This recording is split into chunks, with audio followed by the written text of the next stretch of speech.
Carnet d'écrivain avec Denis Morin.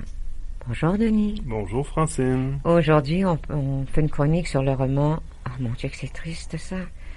N'oublie pas de mourir et le recueil de nouvelles L'effroyable beauté de vivre. Oui, et de Bertrand Runs.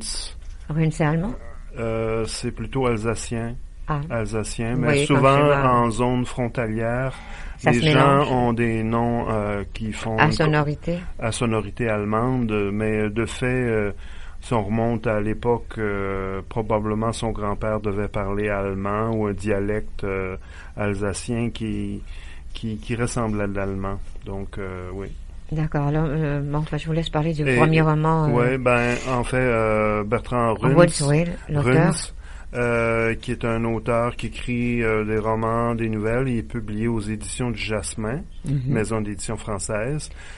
C'est quelqu'un de très, très intéressant parce que, oui, il écrit, c'est aussi un animateur culturel et un photographe, et il fait de la sculpture sur papier. Donc, il crée des objets livres. Donc, il sculpte le papier. Il y a des textes imprimés, donc ça peut ressembler à l'origami, ça peut être ça peut être complètement autre chose. Il crée vraiment des objets en papier à partir de textes imprimés. Oui. Et vous en avez vu? Oui, sur son site, il a un site web où on peut voir ces objets-là. Et il tient aussi des expositions en France, donc c'est vraiment très très très intéressant. Donc c'est vraiment un artiste multidisciplinaire. D'accord. Alors je vois que son roman N'oublie pas de mourir, il a été publié en 2014. Oui. Et donc c'est un narrateur qui est pris entre son père qui est atteint d'Alzheimer et ses enfants. Bon, il y a un fils qui s'appelle Théo et une fille qui s'appelle Chloé, 4 ans. Donc Théo, 9 ans, Chloé, 4 ans.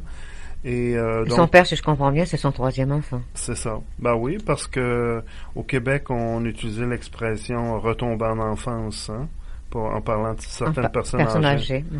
Et c'est ça aussi. Donc le narrateur, c'est un très très très beau livre. Il raconte à la fois son besoin comme père de permettre à ses enfants de s'épanouir, et en même temps, il doit protéger son père dans son état de perte d'autonomie. De perte d'autonomie. Donc, puis en même temps, il doit expliquer aux enfants ce qui se passe. Qu'est-ce qui se passe à côté du grand-papa? C'est ça. Est-ce que c'est un récit autobiographique ou c'est une histoire? Ah ben on a Sébastien qui revient avec nous, c'est parfait ça. Okay. Bon. C'est comme au cinéma. Ben donc j'ai l'impression que oui. J'ai l'impression que oui. Oui. J'ai l'impression que oui. Ça nous le dit, mais vous avez l'impression que vous avez cette intuition que. Oui, j'ai l'intuition que c'est lui-même qui est le narrateur, ou si c'est pas lui, c'est vraiment c'est quelqu'un, c'est un sujet qui connaît très bien. Oui, mais c'est un sujet touchant, je veux dire, c'est ce qu'on on retrouve aujourd'hui un peu partout, hein, cette maladie, cette perte de mémoire, et c'est dans notre famille, c'est difficile à supporter. Oui, et le narrateur, un peu comme certaines personnes vont se rendre compte de la perte cognitive de la personne âgée par un changement des habitudes. Exemple, le grand-père ou son père préférait de prendre des tartines ou des croissants avec du beurre et confiture, et là maintenant il préfère des tartinades industrielles, du beurre d'arachide. À un certain moment, il laisse de côté le café frais moulu pour du café instantané. Nescafé. Donc pour quelqu'un qui est très pointilleux sur la nourriture, de passer de quelque chose... Il a une bouche, fine bouche. Quelqu'un qui a une fine bouche pour passer à des produits industriels, il y a quelque chose qui marche pas. Et c'est comme ça qu'il s'en aperçoit. Et peu à peu, il se rend compte de, ou une chemise boutonnée de travers, ou il y a différentes choses comme ça. Mais c'est drôle parce que cette maladie-là, on la voit, quelquefois, elle est plus facile à voir chez des gens hors de chez soi.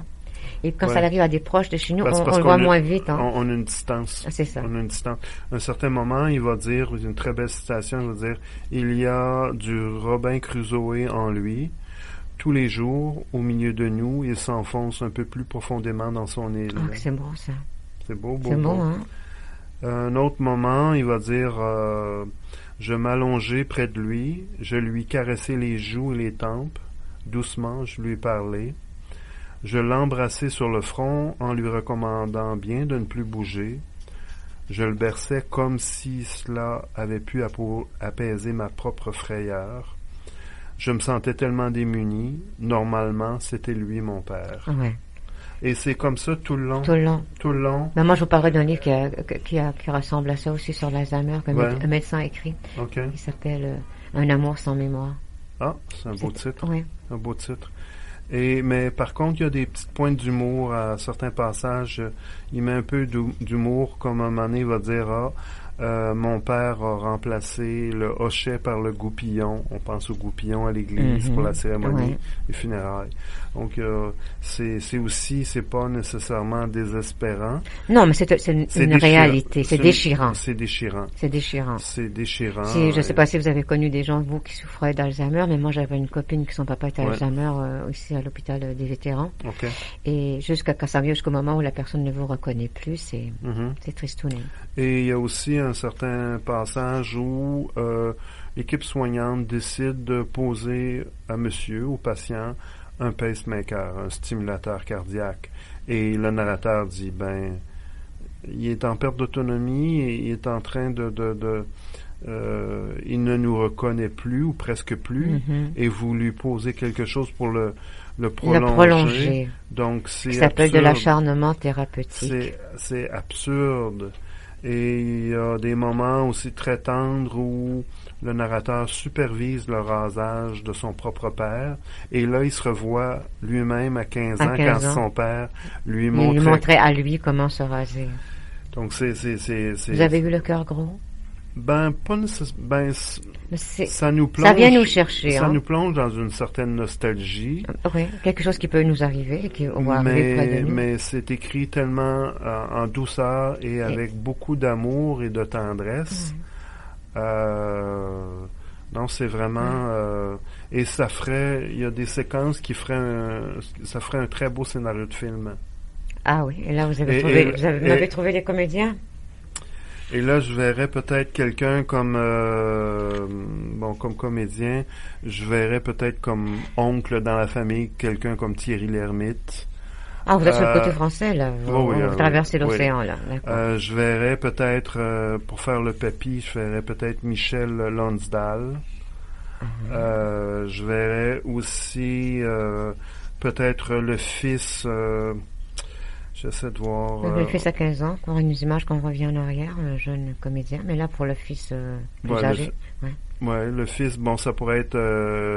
comment il s'appelle Christian, c'est-tu Clavet, je crois? Oui, je pense. Oui, donc ça pourrait être le fils. Okay. Donc on pourrait Alors on fait le livre jusqu'à la fin de la maladie avec.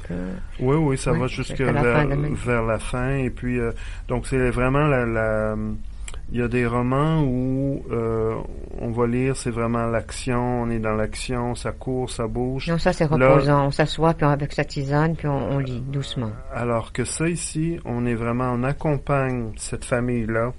On se sent le personnage qui vient s'infiltrer. C'est comme si on allait prendre un café ou un thé. Chez Bertrand, dans la famille ou dans la famille du narrateur. Et il nous raconte cette histoire, on voit ça. Et il nous raconte, mais tout en nous racontant ça, on vit avec cette famille-là, on évolue. Donc c'est vraiment, j'ai noté, ça contient... Je vois que vous avez dit qu'il y a une scène cocasse et triste du père au petit déjeuner qui se coiffe d'un bol à café. Ouais. On a vu ça des fois dans des films aussi, que les gens qui sont perdus un peu, ou qui font ça pour rigoler, mais c'est parce qu'ils sont pas tout à fait... Oui, mais sur le bol à café, c'est marqué bonjour avec un petit bonhomme sourire. Mais là, le sourire est à l'envers. Donc, c'est cocasse et c'est cocasse et triste en même temps, là. C'est alors, il y a un questionnement, vous dites, sur le cycle de la vie, les générations. Oui, le temps qui passe. Oui. Parce que, le narrateur veut que ses enfants grandissent mais en même temps veut les protéger. Et comment on explique par ça rapport à l'image aux enfants? Parce qu'à un certain moment, le grand-père va étreindre sa petite fille. Et là, le père se dit, bon, ben, il va faire mal à ma fille. Oui, il y a ce côté-là, mais c'est ce qui arrive chez les... Et en même temps, bon, le garçon qui est un peu plus vieux, lui, développe une complicité avec son père. Donc, il y a ça, mais en même temps, la petite fille, le père ne veut pas défaire les belles images qu'elle a de son grand-père. Donc, il y a toute cette dualité-là, ce déchirement-là, et l'évolution, et à la fin, bon, finalement, le père n'aura pas le choix, va placer son propre père ce qui arrive souvent, c'est pas parce on n'a pas les maisons pour regarder ça, et ni les outils nécessaires. Alors ça s'appelle N'oublie pas de mourir. Et là, on va à l'autre nouvelle, qui est un recueil de nouvelles, celui-ci qui s'appelle L'effroyable beauté de vivre. Alors d'un côté on meurt et de l'autre côté on vit. Vous êtes très c'est paradoxal vos lectures, oui. Mais je sais, vous me dites, moi je me lève un matin et je décide comme ça qu'est-ce que je lis. Je connais le livre. Oui. Hein, c'est comme ça. Oui, ben là. C'est comme ça se passe chez vous. Oui. Ah, tout à fait. Oui. D'accord. J'aime le noir et blanc, j'aime les contrastes. Ah, vous êtes comme moi, j'aime pas le gris. Comment? Je n'aime pas le gris. Moi, j'aime bien le gris. Ah, vous pouvez être le noir entre les deux? Non. Alors, vous n'êtes pas comme moi. Oui. Moi, j'aime toute la palette, en fait. Ah oui, non. C'est plus juste. Moi, on me dit, t'es noir et t'es blanc. C'est ça. Moi, j'aime pas le gris. Non, mais il faut en avoir avec dans ma garde-robe, il y a des chemises foncées, il y a des chemises très claires et il y a les nuances. Vous avez les dégradés, d'accord. Oui. OK. Donc ici, dans l'effroyable beauté de vivre, c'est publié, ce recueil de nouvelles-là est publié en 2016. Oui, c'est tout récent. Ah oui. Ben, enfin, l'année dernière. Et il y a des recoupements qu'on peut faire au niveau des thématiques. Par exemple, il y a une nouvelle qui s'appelle la GS Bleue, qui est une voiture. Et bon, c'est une veuve qui doit se défaire de la bagnole de son défunt mari. Mm-hmm. Donc là aussi, on parle du sentiment que peut porter une personne à un objet, parce que l'objet rappelle la personne disparue. Mm-hmm. Donc c'est en même temps, la citation que j'ai notée, c'est tôt ou tard, il faudra bien qu'elle en arrive au passé décomposé, au temps trépassé. Et ça dit tout. Oui. C'est vraiment... ça rassemble tout. Qu'est-ce qui se passe? Bon, son déchirement, sa douleur de laisser aller, mais elle sait qu'elle doit aller... Elle doit laisser passer. C'est ça. Une autre nouvelle, le petit chat est mort. Donc, c'est une famille qui adopte un minet. Oui. Et pendant cette période-là, le couple éclate. Et à la fin de la nouvelle... Qui va garder Framboise?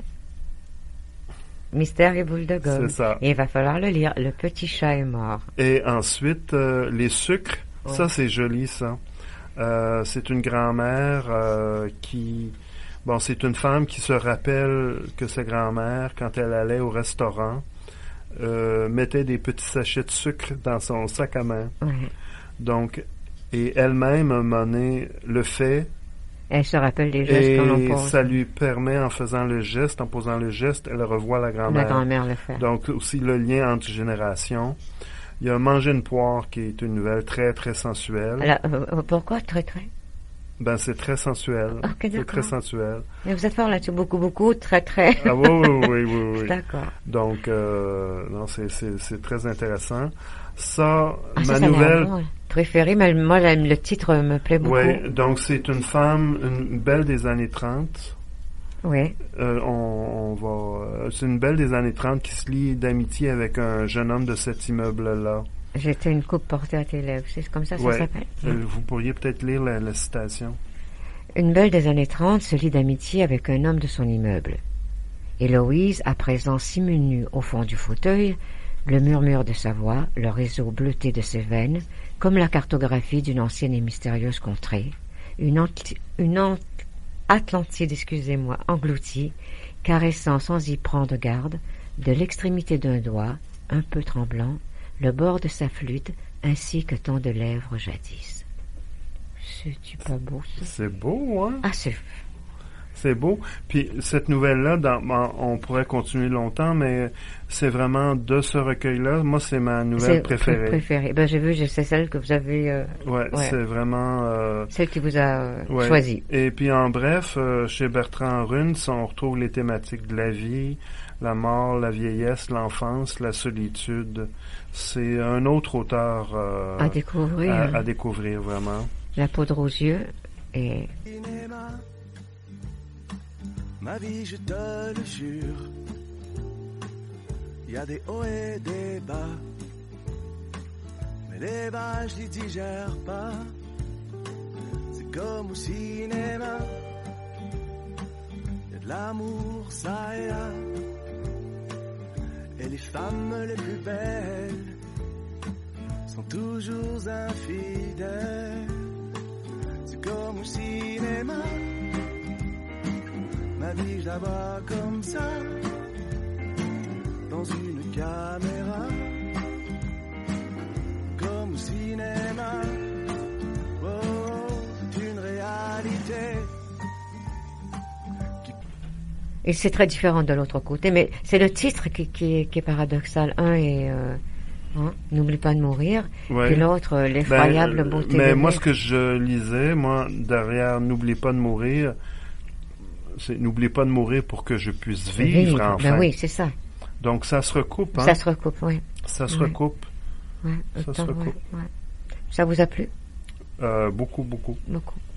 Alors, c'était notre chronique d'aujourd'hui. Alors, on répète l'effroyable beauté de vivre, qui a été publié en 2016, et le roman N'oublie pas de mourir de Bertrand Runs. Ah, j'adore votre accent. R-U-N-T-Z. Vous parlez allemand aussi? Non. Non. Merci, Denis. À la prochaine chronique. Au revoir. Au revoir. C'est comme au cinéma. Ma vie, je te le jure. Il y a des hauts et des bas. Mais les bas, je les digère pas. C'est comme au cinéma. Il y a de l'amour, ça et là. Et les femmes les plus belles sont toujours infidèles. C'est comme au cinéma. Ma vie, je la vois comme ça, dans une caméra.